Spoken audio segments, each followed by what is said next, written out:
మరి మేము గెలిచిన వెంటనే మీరందరూ తల్లిదండ్రులు విద్యార్థుల తల్లిదండ్రులు ఇక్కడికి రావడం చాలా సంతోషం. అయితే మనకు 110 మంది విద్యార్థులు చదువుతున్నారు, రెగ్యులర్గా 100 మంది విద్యార్థులు వస్తున్నారు. 100 మంది తల్లిదండ్రులు ఉంటే ఇంకా ఎక్కువ సంతోషం కలిగేది. ఎందుకంటే నేను చెప్పే విషయము ప్రతి విద్యార్థి తల్లికి తండ్రికి తెలియాలి. నేను ఆల్రెడీ ఒక వాట్సాప్ గ్రూప్ క్రియేట్ చేశాను. మొత్తం 110 మంది పిల్లలు కలిపి ఒక గ్రూప్ క్రియేట్ చేశాను. ఆ గ్రూప్లో నేను జరిగేటువంటి విషయాలన్నీ ఒక వీడియోలో మాట్లాడి అది మీకు గ్రూప్లో పోస్ట్ చేశాను. అంటే ఒకసారి పోస్ట్ చేస్తే ఆ గ్రూప్లో ఉన్న 100 మంది సపోర్ట్ ఉంది. ఎంతమంది చూసినారు ఇందులో నేను మాట్లాడేది? చూడాలంటే మళ్ళీ చెప్తే మీకు మళ్ళీ పంపిస్తాను. ఎందుకంటే స్కూల్లో ఏం జరుగుతుంది మీకు తెలియాలి. తెలియకపోతే జరిగే నష్టం ఏంటో ఫస్ట్ చెప్తాను. ఈ పాఠశాలలో జరిగే విషయాలు మీకు తెలియవని మీ పిల్లలు మిమ్మల్ని మోసం చేస్తున్నారు. ఇప్పుడు ఒక తండ్రి చెప్పాడు, మాకేం చెప్పలేదు సార్ ఇవన్నీ అంటున్నారు. అంటే పాఠశాలలో ఏం జరుగుతుంది మీకు తెలియకపోవడంలో ఏమిటంటే వాడు మీకేం తెలుసు, మేము అన్నీ చదువుకొచ్చినాంలే, అన్నీ రాసినాంలే, అన్నీ చెప్పినాంలే అని నీకు ఎదురు తిరుగుతున్నాడు. ఎదురు తిరగడం వల్ల నీకు తెలియదు కాబట్టి నువ్వేమని చెప్పలేకపోతున్నావు. ఆ చెప్పలేకపోవడం వల్ల నువ్వు మోసపోతున్నావు. మన కొడుకుల చేతిలో మనం మోసపోవడం అనేది చాలా దారుణమైన విషయం. అలాంటి దారుణము, అలాంటి అన్యాయం జరగకూడదు అని పేరెంట్స్ మీటింగ్ ఏర్పాటు చేయడం జరిగింది. నేను ఇదే ఊర్లోనే పుట్టాను, ఇక్కడే చదివాను, ఇదే స్కూల్లో చదివాను. ఈ స్కూల్కి టీచర్గా అదే పని తీసుకొని వచ్చాను. ఈ స్కూల్లో నేను చేయాలి, ఇది నేను నా గురించి సొంతంగా చెప్పుకోవడానికి చెప్పడం లేదు, మీకు విషయం తెలియాలి, ఊర్లోకి పోవాలి ఈ విషయం అని చెప్తున్నాను. నాకు ఇంతకంటే మంచి ప్లేస్ కర్నూలుకి 10 కిలోమీటర్ల దగ్గరలో నేను ఫ్యామిలీ కర్నూలు ఉండేది. దాదాపు అంటే 15 సంవత్సరాలు నేను కర్నూలు బోర్డుకి పెట్టిపోయి అక్కడే ఉన్నాము, మా పిల్లల చదువుకి పెట్టిపోయి ఉన్నాము. నాకు కర్నూలు దగ్గర 10 కిలోమీటర్ల దూరంలో నేను ప్లేస్ వస్తుంది. దీనివల్ల ఏమిటంటే నాకు ఉదయం తక్కువ టైం జర్నీలో వెళ్ళిపోవచ్చు. రెండవది అతిపెద్ద నష్టం ఏంటంటే హెచ్ఆర్ఏ అంటే ఇంటి అయితే 10 కిలోమీటర్ల దగ్గరలో ఉంటే 16% ఇస్తారు, దూరం ఉంటే 10% ఇస్తారు. అంటే 6% నష్టపోతున్నాను నెలకి. దీనివల్ల నాకు నెలకు 5 నుంచి 6 వేల రూపాయలు నష్టం జీతం. రెండవది నాకు ఇక్కడ ట్రాన్స్పోర్ట్కి ఎక్కువ ఖర్చు అవుతుంది, పోవడానికి రావడానికి ఖర్చు అవుతుంది. అది ఈజీగా 1000 నుంచి 1500 రూపాయలు అవుతుంది. అది కలిపితే ఒక 7000. మళ్ళీ ఉదయం అర్లీగా ఇక్కడికి రావడానికి మనకు బస్సులు ప్రాబ్లం. గూడూరు మీకు అందరికీ తెలిసిన విషయమే. గూడూరు తీసుకోవాలంటే టీచర్స్ భయపడతారు, కోడుమూరు బ్రహ్మాండంగా తీసుకుంటారు, మన ఊరు తీసుకోవాలి. ఎందుకంటే బస్సు ప్రాబ్లం. గంట ముందర వచ్చినా సరే మరి బస్సు దొరకనప్పుడు ఇక్కడ స్కూల్కి టైంకి రీచ్ కాలేము. స్కూల్కి చేరకపోతే పిల్లల దృష్టిలో టీచర్స్గా ఫెయిల్ అవుతాము, జాబ్ రీత్యా ఇబ్బందులు అవుతాయని కొంచెం ముందర లేచి ముందు రావాల్సి వస్తుంది. ఇన్ని వదులుకొని ఇవన్నిటికి తట్టుకొని కూడా నిలబడాలి అని ఈ ఊరు తీసుకున్నాను.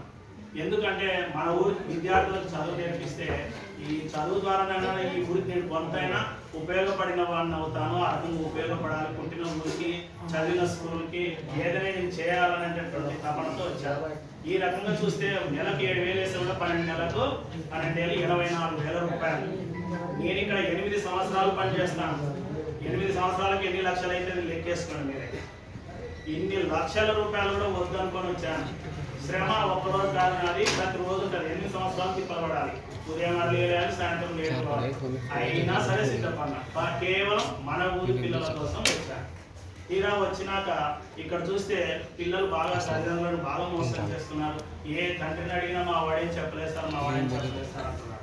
దీనివల్ల పేరెంట్స్ మీటింగ్ అనేది ఒకటి పెడితే పిల్లలకు తల్లిదండ్రులకు పిల్లలు ఇక్కడ ఏం చేస్తారు, ఇంటి దగ్గర ఏం చేయాలి, ఇంటి దగ్గర ఏమేమి చేస్తే మన పిల్లవాడు సెట్ అవుతాడనే విషయాలు తెలియాలని ప్రభుత్వం పేరెంట్స్ టీచర్స్ మీటింగ్ అని డిసెంబర్ 5వ తారీఖున పెట్టింది.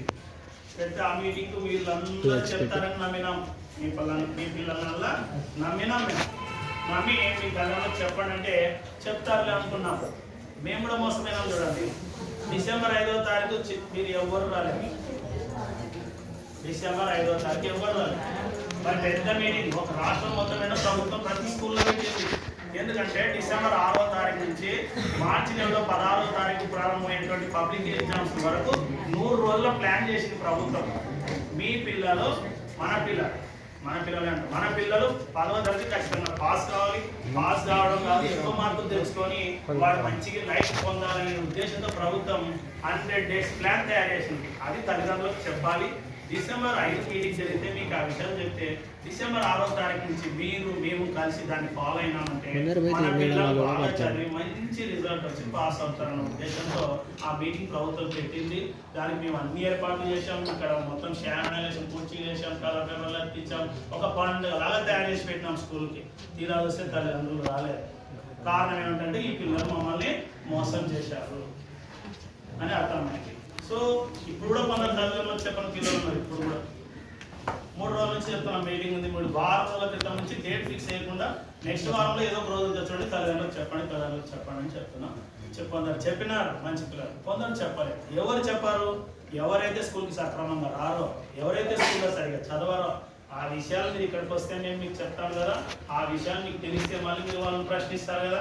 ప్రశ్నించినప్పుడు వాళ్ళు మీకు సమాధానం చెప్పాలి కదా. అలాంటి సమాధానం చెప్పాల్సిన పరిస్థితి వస్తుంది. మేము దొరికిపోతామని మీకు చెప్పడం. కనీసం ఈ రోజు మీరన్నా చెప్పి వచ్చినారంటే చాలా సంతోషం. దీని వెనక మేము చేసిన కృషి. ప్రతి ఒక్క టీచర్ 5 మంది పిల్లల్ని దత్తత తీసుకున్నారు. ప్రతి ఒక్క టీచర్ 110 మంది పిల్లలు, 20 మంది టీచర్లు ఉన్నాం ఇక్కడ. 20 మంది టీచర్లు, ఒక్కొక్క సెక్షన్కి 7 మంది టీచర్లు వస్తున్నారు. 10th క్లాస్ 3 సెక్షన్లు ఉన్నాయి ఇక్కడ. ప్రతి సెక్షన్లో 35-40 మంది విద్యార్థులు ఉన్నారు.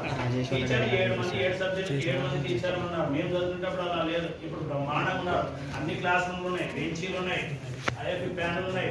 వాళ్ళు చెప్పే క్లాసు దీంట్లో వీడియో రూపంలో చూస్తారు. అన్ని బ్రహ్మాండంగా అర్థమవుతాయి.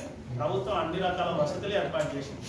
ఇక్కడ ఉన్న హెడ్ మాస్టర్స్, టీచర్స్ అందరూ విపరీతంగా కష్టపడి చదువు చెప్పి మీ పిల్లల నుంచి రిజల్ట్ రావాలని ఆశపడుతూ మేము అందరం ఎదురు చూస్తున్నాం. కానీ ఎక్కడైతే లోపం ఉందో అక్కడ మనం లోపం సరిదిద్దుకోలేకపోతున్నాం. ప్రధానమైన కారణం ఏంటంటే ఇక్కడ పిల్లలకు స్కూల్లో చదివేది తక్కువ ఉంటుంది, ఇంటి దగ్గర చదవాల్సింది ఎక్కువ ఉంటుంది. అది డిసెంబర్ 5 వరకు. డిసెంబర్ 6 నుంచి మాత్రం ఇక్కడే చదివిస్తాము, ఇక్కడే రాపిస్తాము. ఇప్పుడు నేను ఒక టీచర్ వచ్చినట్టు 2 పీరియడ్లు ఉంటాను. ఒక పీరియడ్ నేర్చుకోవాలి, ఇంకో పీరియడ్ రాయాలి. అంటే ఇక్కడే నేర్చుకోవాలి, ఇక్కడ రాయాలి. ఏమైనా డౌట్ వస్తే టీచర్ ఉంటాం చెప్పాలి.